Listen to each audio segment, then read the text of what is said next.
What's up, guys? It's Peyton back with another video, and today we're going to talk about something that has been talked about a lot and also something I don't think has been talked about in the right way, and that is buying cowboy boots, things you need to consider based off the application in which you plan to use those boots, and also based off what kind of feel you're trying to get from those boots, because a work boot is going to be a lot different from a casual boot. It's going to be a lot different from a dress boot.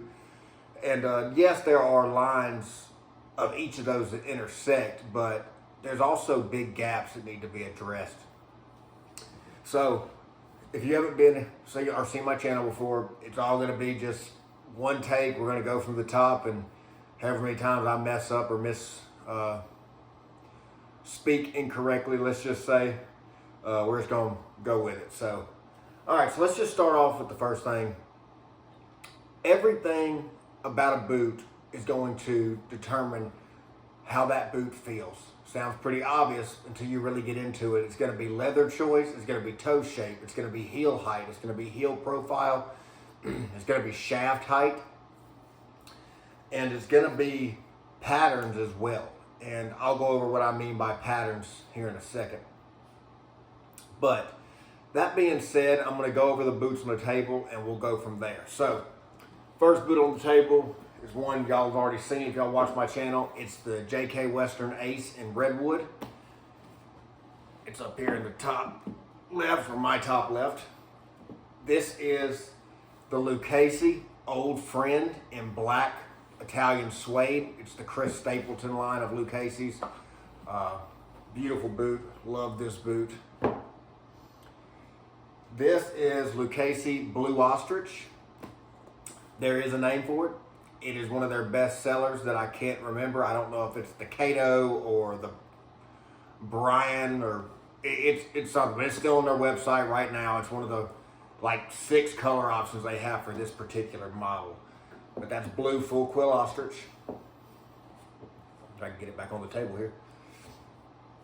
These are vintage Tony Lama Firewalkers. These are not the Firewalkers with the lizard wingtips. I didn't want that. I wanted a straightforward leather, and I was lucky to find them. I do have a couple pair of lizard boots. Lizard is not my favorite hide for boots. It's just not my personal taste, but I'm very lucky I found these. And for those curious, I'll go over them more later, but these are model number 7309.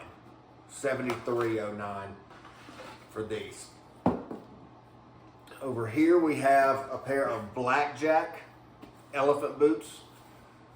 Very beautiful boots, very high quality. We'll go over those at a later video in depth, but love these boots.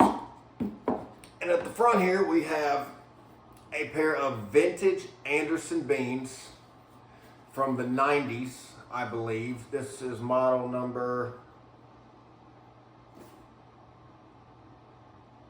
I don't know what model number it is. It's worn off. But I got these boots on eBay for $40, and I just think they were super cool, especially for the price, and Anderson Bean, such a high quality company. This boot has been used and abused by its previous owner, and it's still comfortable, and it's still tough as nails. So, let's get into what we're going to talk about when it comes to buying cowboy boots and comfort. Okay, so first thing, when you're walking to Boot Barn or Cavender's or online retailers, custom boot maker, whatever route you want to go, the first thing you want to ask, and the first thing they'll probably ask, is what are you going to use that boot for?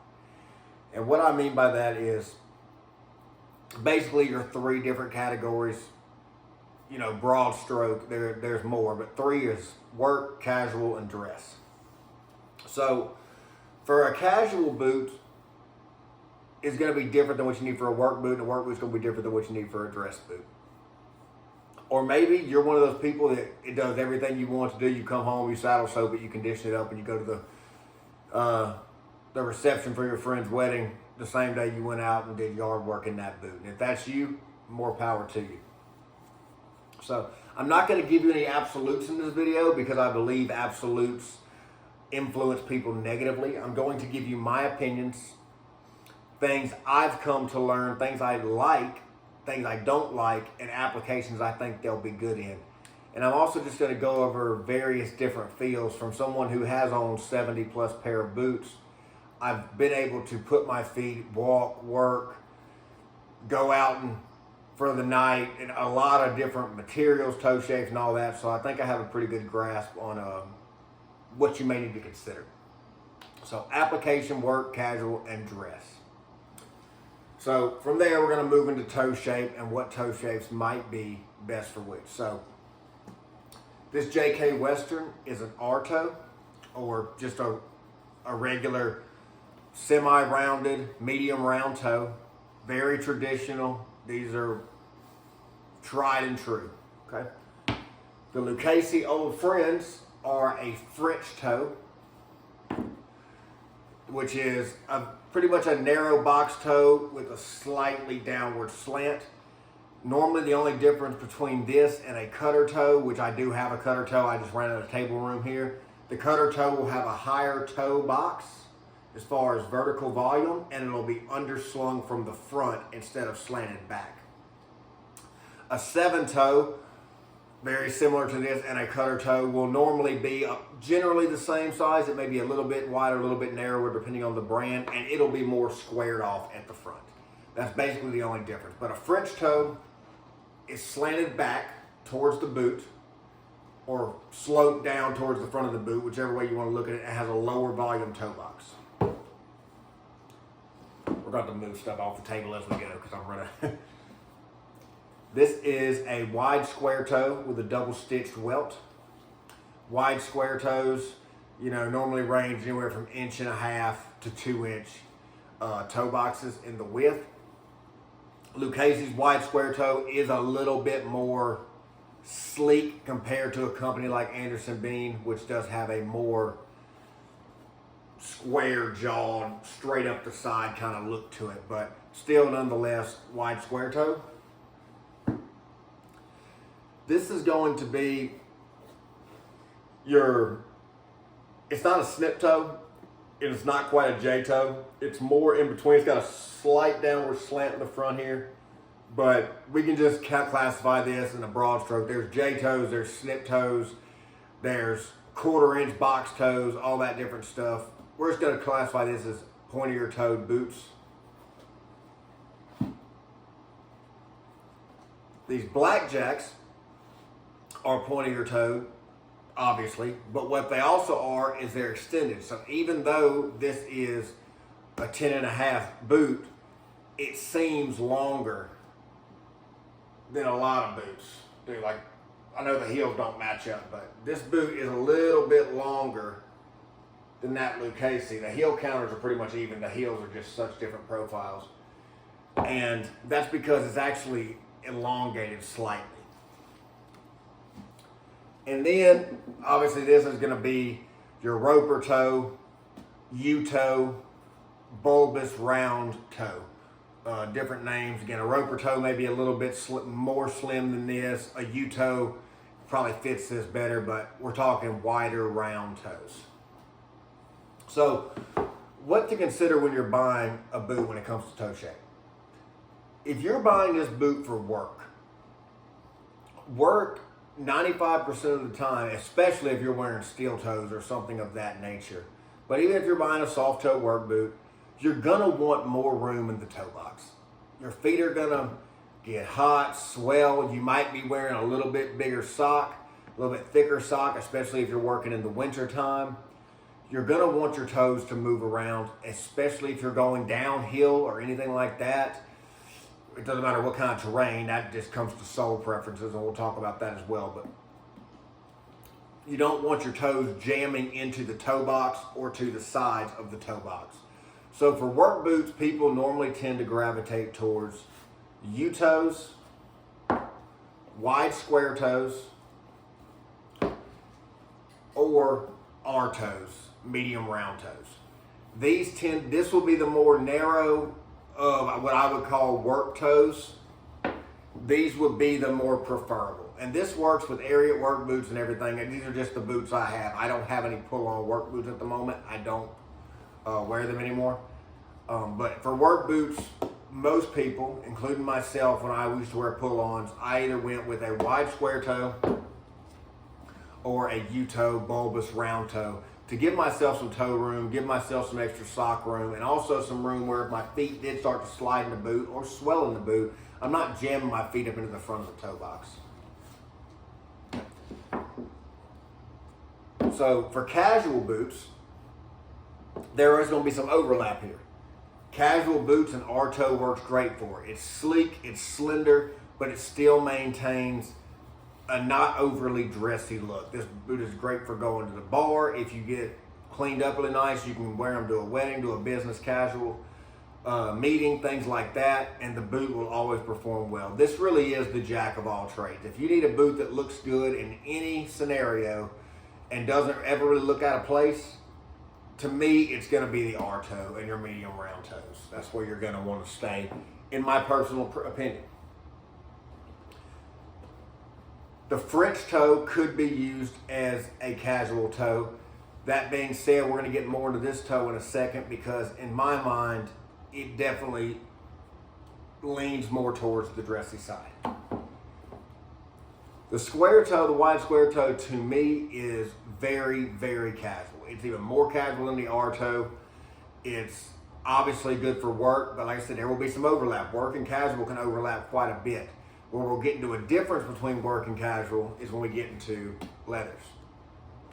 But again, this is a wide square toe. It goes great with a pair of straight fit or boot cut jeans. It goes great with a t-shirt. It goes great with a jacket in the winter. Whatever you want to wear it with, it just doesn't look out of place. You're not taking yourself too seriously. And if you do want to flare it up some, that's where you flare it up with your different leathers like ostrich or caiman or gator or Pirarucu or lizard, whatever you like, but the square toe itself lends itself more to a casual boot. I definitely, in my personal opinion, do not consider square toes to be dress boots. Under any circumstances, if you're going to a nice dressy event, and I don't mean it, sorry about my dog barking. Hey, be quiet, sorry. If you're going to a nice dressy event, square toes would not be my go-to. I just feel like there are much sleeker options. But for casual, go to the bar, go to a movie with your girlfriend, go to dinner with your family at Texas Roadhouse. You know, I know, cliche, Texas guy likes Texas Roadhouse. But either way, square toe is going to get you there. It goes good with anywhere from blue jeans to jackets. Just not really formal dress, in my opinion. All right. So getting to your more pointy-toed boots, your J-toes, your snip toes, and things like that. These boots can be considered casual. That being said, they do tend to lend themselves better to dress. When you're dressed up, you're normally going to wear a more slender pant, whether it be straight leg, tapered leg, or even slim fit. And these toe shapes tend to line up better with those pants. If you wear a pair of giant flare leg or boot cut or stuff like that, these toes tend to be overpowered by the jean. And I'm talking to the guys here because I know women can wear bell bottoms with anything. If guy wears a big bucket leg jean, a boot cut jean with a really narrow toe shape like this, I find that the boot is not done justice. And especially if you spend money on your boots, you like your boots, you take care of your boots, you want your boot to look good, you want it to be something people can see. You know, I mean, this is something you are proud of if you're dressing it up, in other words. So for me, pointed toes, J-toes, snip toes, quarter inch, box toes, those are more dressy toes. Again, very similar to this. This boot and that boot go hand in hand on the toe shape kind of. It's just this boot's up here for a few different reasons. But again, more of a dressy boot for sure. Does that mean you can't put a pair of straight fit blue jeans on and go to the bar in this? Absolutely not. It's a damn good looking boot, but you can also dress this up with a blazer, with a nice pair of navy slacks or something like that, and it's going to lend itself well to that situation. All right. So I told you we'd come back to the French toe. To me, the French toe is almost the perfect dress toe. And what I mean by this is it's not going to have the sleekness of a pointed toe boot like a J toe or a snip toe or a 1/4 inch box toe, but it gives you that low, slim profile where your toes aren't sitting up really tall. It gives you a narrow enough toe box to where you look like you're in a more formal setting. And it also gives your toes just enough room to move to where you're not completely miserable. And what I mean by that is both of these boots over here, these pointed toes, fit me very well. If you wear them for 8 hours straight and you're walking up and down hills or up and down stairs or whatever you're doing, your toes are going to be more not anatomically shaped as far as inside the boot than a boot like this. This is not near as comfortable as this. That being said, we're talking dress here. So if you want a boot for all around that leans more towards dress but also can be casual, I think these are going to be your go-to. I love a French toe. I think a French toe is beautiful. And I think Lucchese especially does a beautiful job with theirs. Blackjack also has a really nice French toe as well. All right. So let's move into heels, heel height, and heel pitches when we're talking about what you need to consider. And again, if I miss something or say something twice, I apologize. We're doing it all in one take, so just bear with me. Heel height matters for one reason being aesthetics and the second reason being functionality. So this JK boot, it's an 1.5 inch heel. Again, that may be 1 5/8 inches, bear with me, but 1.5 inch heel, slightly underslung with a decent amount of surface area on the heel cap or the top lift. This one is this Lucchese has a little bit more of an underslung pitch. Still pretty good surface area on the top lift. And it's maybe a little bit taller. It may be 1 5/8 inches where the JK is 1.5 inches. This Lucchese Blue Ostrich has a lot of surface area on the top lift. It's more of a squared off heel. It does have a slight taper, but it's very, very slight. Almost not noticeable, especially when you're wearing it. And it gives you a very wide, solid base for walking, for standing, for things of that nature. And this is about 1.5 inches block heel. Or I'm sorry, 1.5 inches, 1 3/8 to 1.5 inches block heel, also known as a Stockman heel. This heel has almost no surface area because it's not only tapered at the back, pitched in, it's also tapered on the sides. It doesn't have a lot of surface area. I mean, you can see the difference between one take, people. We're doing it in one take. So, excuse the spilled Diet Coke. We're just gonna rock with this, and I'm gonna have to clean this up right now. Cool. But you can clearly see the difference in surface area between these two boots. This boot is going to give you a lot more stability than this boot will. So if you need a boot with more surface area, that's something you need to consider. No matter what you like the look of, again, it's what are you using this boot for? Same thing with this Blackjack. It's got a little bit more than the Firewalker, but it's still very pitched all the way through. And then we get into something like this, which is your Roper heels. This is right at a 1 inch block. It's very square at the back, very, very wide base, even wider than the Lucchese.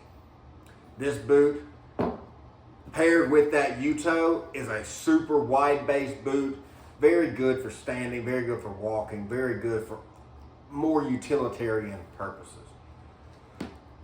So pretty obvious, we're not going to spend too much time on this one. heel heights and pitches are going to be a preference. If you're going with a casual boot, pick your heel height and your shape based off what you like.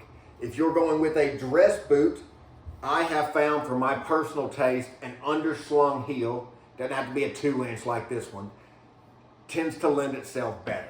Whether it be a 2-inch, an 1 5/8, whichever way you want to go, that underslung heel with a narrower toe shape tends to lend itself better to dress boots. Sorry about that, guys. All right.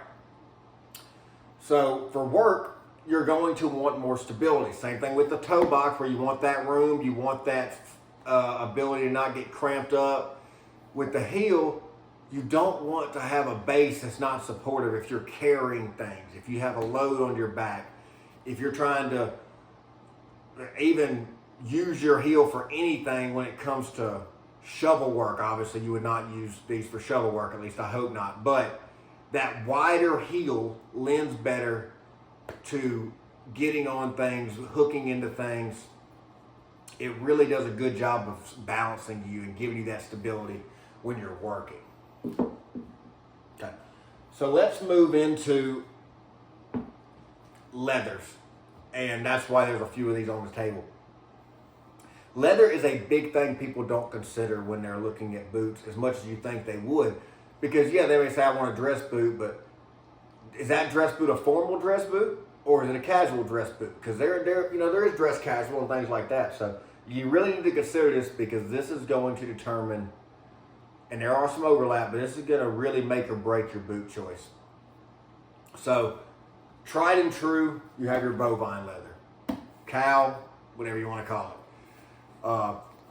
This leather can be polished up, it can be shined up, it's also tough, it's durable, it does well for work and casual settings. Could you shine this up, especially if it was a black boot or a black cherry, and really get it to shine and wear it as a dress boot? Yes, but for me, bovine leathers really hit the sweet spot at dress casual on the high end and work all the way down to work leathers. Ostrich leathers. Ostrich, whether it be smooth, leg, or full quill, as beautiful of boots as they make, as tough as ostrich can be as far as its ability not to rip. And what I mean by that, it has a very good strength when it comes to its ability to stretch without ripping. That being said, ostrich is not, I don't care what anybody says, it is not a tough skin when it comes to puncture resistance. Okay, it is a thin leather. It's a very supple and malleable leather. It's probably one of the, if not the most comfortable, it's up there with only a couple other contenders. That being said, I would not recommend ostrich for a work boot. I don't understand why anybody would ever do that. I see even J.K. Western, as much as I love this boot, their dock boot in ostrich, they got a guy in ankle deep mud in that boot with spurs on. I guess to show it can do it. But if you get caught in wire, metal, a really bad bramble patch, you are going to tear this leather up. I am telling you, if you don't believe me, I'm sorry. I'm not saying people don't work in ostrich boots. I'm not saying it can't be done. I'm saying it's not the best choice. And I am bullish on that. Because as strong as ostrich is, tensile strength wise, it is not puncture resistant in the slightest when it comes to protecting your feet. It also doesn't offer any padding because of its the thickness or the lack thereof of the leather. This is an Italian suede from Lucchese. This boot is very, very, very supple. It has a shoe tree in it and a shaft shaper, so that's why I'm not squeezing on it. But this is, again, we're back to, could this boot be used for work? Sure it could, okay? Anything can be used for work if you're willing to go out there and work in it, I guess. But that being said, this boot having this nice, soft, really supple leather, it's not going to offer the same puncture resistance, impact protection that you would want in something that's going to be protecting your feet. So this boot is going to lean itself more, like I said earlier, towards the dress or the dress casual scene. And also, again, we're already past the heels, but this one also has the dressier heel, the dressier toe. So even though this one does have the block heel and the square toe, which are both great for work, it doesn't have it doesn't have the leather that I would ever put in a heavy-duty work environment. It's not what I would choose. If this boot had this leather, yes, it's a work boot. Again, JK makes another boot called the Buck Boot, which is a rough-out, square-toed, wide heel-based boot with a lower heel. That would be a straight-up work boot / lower end of casual. So this is a bovine leather, but this is where we get into patterns. And patterns I'm just going to lump in with leather. When you have all this beautiful buck lacing, well, I think it's beautiful. I know these boots are cheesy to a lot, but beautiful buck lacing, red inlays in the shaft, red overlays and wing tips and all this stuff. Not to mention, again, this boot, toe shape, heel, already taken out of the running for any work boot to me. This boot is firmly in the dress boot to dress flared up casual kind of boot. But there are other boots that are square toes, even with saddle vamps, which means they have an extra piece of leather added over your instep. Any stitching you add to the outside of this boot gives this boot another fail point. And yes, most of these boots that have overlays is another piece of leather laid over it. I understand that, and that means if you peel it off, it's not going to compromise the entirety of the boot. But what it does, it compromises your ability to not get hung up on stuff. It's harder to clean, it's harder to maintain. So for my personal preference when it comes to work boots, I prefer not to have inlays and overlays on my boots. The only exception to that is toe caps or lineman patching. And the only reason that's an exception is not because they still don't do the same thing.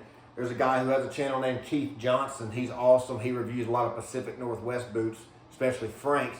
And his lineman patch is coming off here on the inside of one of his boots. So that's what I'm saying. It can happen. It gets caught on things. But he needs that lineman patch for the extra protection when he's wearing his gaffs, when he's climbing poles. So there are, again, crossovers between the different applications. But in general, for a general purpose utilitarian work boot, inlays and overlays are not what I would go for. They strictly go into the upper end casual and dressy category. All right. So this leather.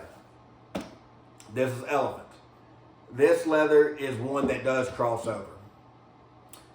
Elephant is one of the toughest hides you can possibly make a boot out of. Stingray is considered to be one of the toughest. Shark is actually considered, or sanded shark is considered to be one of the toughest. You also then, of course, have your bull hides and your Cape buffaloes and your giraffe. But that being said, Cape buffalo and giraffe are not as tough as elephant. Stingray is definitely harder and more abrasion resistant than elephant, but not by a whole lot. And the benefits you get from elephant over Stingray with that little bit of extra malleability of this leather is worth it to me. So this leather can be a dress leather, it can be a casual leather, and if you want to, it can be a work leather. If you can bottle your tears up and put them aside, this leather can be a work leather. It's hard to do. This is an expensive leather. It's a very sought after leather by a lot of people, and on top of that, it's very beautiful. So it's hard to get out there and beat this leather up. But unlike ostrich, as pretty as this leather can take every bit as much of a beating as this bovine cowhide leather and more.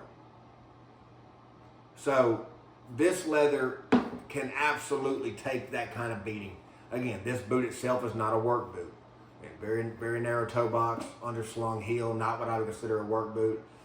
But the leather itself would lend itself great to that. but it can also overlap. So if you wanted a casual boot mixed with a work boot you can clean up that doesn't get tore up that bad, a square-toed or a round-toed or an R-toed leather, elephant leather boot could do that for you. You could work in it all day, come home, knock the dirt off of it, polish or shine it up with some conditioner, maybe some creams, and it's going to look really good because it doesn't get scuffed very easy. It is hard to scuff elephant. It's not very easy to do. And then we get into what I would consider straight up work leathers, which again, if you watch my video on my JK work boots, you'll see this, or my Jim Greens, but this does not look like it anymore because it's completely well loved, but this is a rough out leather. It has been heavily waxed and oiled over the years, and it is completely varnished down, but it is a rough out leather. And this leather is going to give you the most abrasion resistance because it gives you those fibers that move out of the way when it comes to things rubbing up against it. But it still gives you that pliability of a normal cowhide boot without the rigidity of the elephant. So for me, if you want a work leather, I think rough out's the best you can do. I really do. If it's strictly work. Now, can you brush these off and wear them for casual? Yes, but in my opinion, rough out, the way it looks, the way it ages, it's never going to be a dress leather.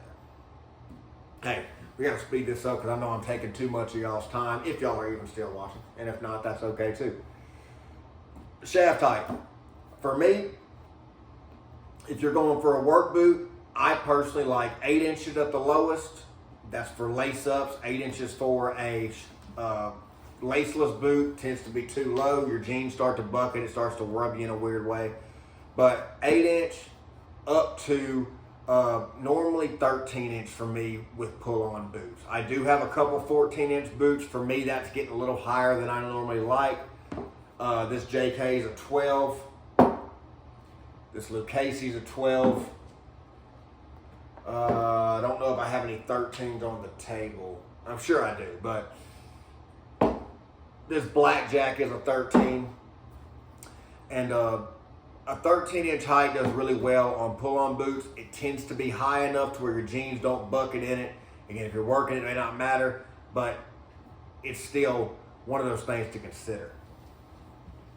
For dress boots, you not only want to consider the height of the shaft, but the diameter of the shaft and how it's going to fit on your calf. Again, your mileage may vary depending on how big your calves are. But that being said, if you're going to wear a slimmer fit pant, whether it be a straight fit, tapered, or slim normally doesn't work with cowboy boots, but straight fit or tapered, you're not going to want a wider shaft like this as much because it can bucket in there, especially when you can get something like this Lucchese that literally can fit inside this Anderson bean.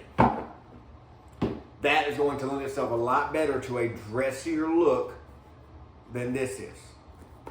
Again, if you have monster calves, okay, if you're, calf raising 500, then you may need these for a dress pant because this is all your calves will go in. But we're just kind of going over broad points here. Casual, whatever you like. Whatever kind of jeans you wear, whatever kind of pants you like to wear, whatever kind of fit you like to rock, tailor it to that and to your comfort level. But in just a general rule, work, I like to have a little higher shaft, normally a 10 to a 13 inch boot for the protection it gives me. And for dress, I like to have a narrower shaft so that my jeans and my pants don't bucket into the boot and look sloppy. That being said, there's guys out there rocking 6 and 8 inch work boots every day of their life, and they're happy with them. It all depends on what you're doing. It's just for me, I prefer a little bit higher boot, 10 inches to 13, 10 inches to 14 for work boots. For dress boots, I prefer a higher boot with a narrower shaft. And for really casual boots, that's when I think down to about 8 inches is a good height. Still offers some protection, still gives you that sleek look. And it still gives you some support. Okay, so we've talked about heel pitch. We talked about heel height. We talked about Toe shape, we've talked about shaft height and leathers. One thing I did want to talk about was the pitch of the heel. The reason this is important is because it determines the gait in which you walk. When you take a Lucchese boot, or this Lucchese boot, and you're walking, your heel is going to strike earlier and farther back, which tends to give you more of a slapping effect when you're walking. It's not uncomfortable, it's just not as natural when it comes to a slightly underslung heel. Because when you walk, it hits further forward and rolls more with you. It's hard to explain, but it does give you more of a natural gait with an underslung heel. That being said, again, this base, I like it better for the walking mechanics. That being said, for standing, a wide heel base is so much nicer. It just gives you so much more stability throughout the boot. So when you're looking for boots, first thing you ask yourself is what are you going to use the boot for? If you're going to use it for work, you need to think, what are my toes going to feel like at the end of the day? What socks am I going to wear? What kind of conditions am I going to have to wear 2 pairs of socks? What kind of leathers do I want to be able to take the ass whooping that I'm going to be putting on these boots? If you're casual and you want something that'll kind of ride the line between light work and light dress, but everyday wear, you may want to go with a different route with a little bit nicer leather that's still relatively durable. An example of that leather, in my opinion, would be something like Cape Buffalo, bull hide, things like that look a little bit fancier than they actually are, but they're still super durable, but they can kind of masquerade as a dressier boot. And then you get into, what do you want for your dress boots? Your exotics, your really nice boots, the boots you don't take out of the closet unless you're trying to go do something memorable and special in them. So, what are you using the boot for? What kind of material does that boot need to be to best suit your needs? Are you going to be walking a lot? Or are you going to be standing a lot? Again, if you're going to be in a saddle and stirrups, I don't know about that. That's not what I personally have any experience in. So that's going to be whatever feels best for you in that instance. Last thing we're going to talk about is soles. I actually don't have any rubber sole boots on the table because I only have 2 rubber sole cowboy boots left in my collection. I have got rid of every 3. I have 3 left. I've got rid of every other rubber sole cowboy boot because at this point, even though I do have boots that fit multiple different areas, I do not work in my cowboy boots. I just don't. I like lace-up boots for work, specifically Pacific Northwest, longer style or even lower heeled boots, but Pacific Northwest boots are what I like to work in. That being said, if you need to figure out what you're going to be doing in the boot, whether or not you want a leather sole or a rubber sole. If you're in and out of a saddle and stirrups all day, you may want a leather sole. Give you that slide, make it a little easier on you to get in and out of the stirrups. But again, I don't know much about that. But if you are doing any other kind of work, and I pretty much do mean any other kind of work, you're going to want a rubber sole on the bottom. It's going to give you better impact absorption. It's going to give you more protection against heat, against cold, against objects. It's going to be longer wearing, and it's going to be grippier.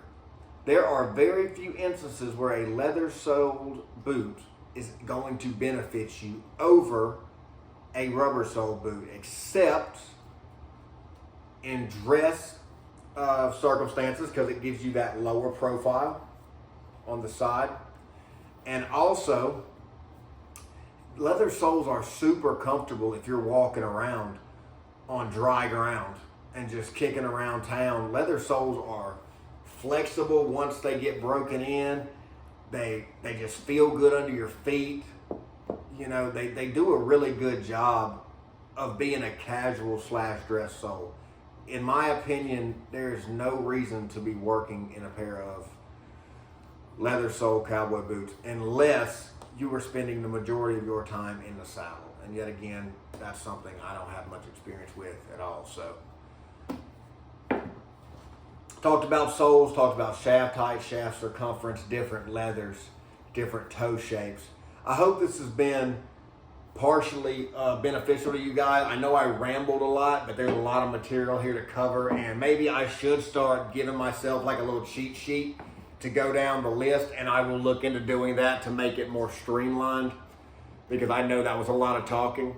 But I'm trying to give you guys different perspectives, and also on top of that, just showing you some different boots that I have in my collection and enjoying talking to you guys. So I hope y'all enjoyed this video, maybe learned something new.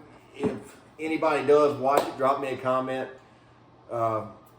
whatever you want to do. But either way, I hope all of you have a great week.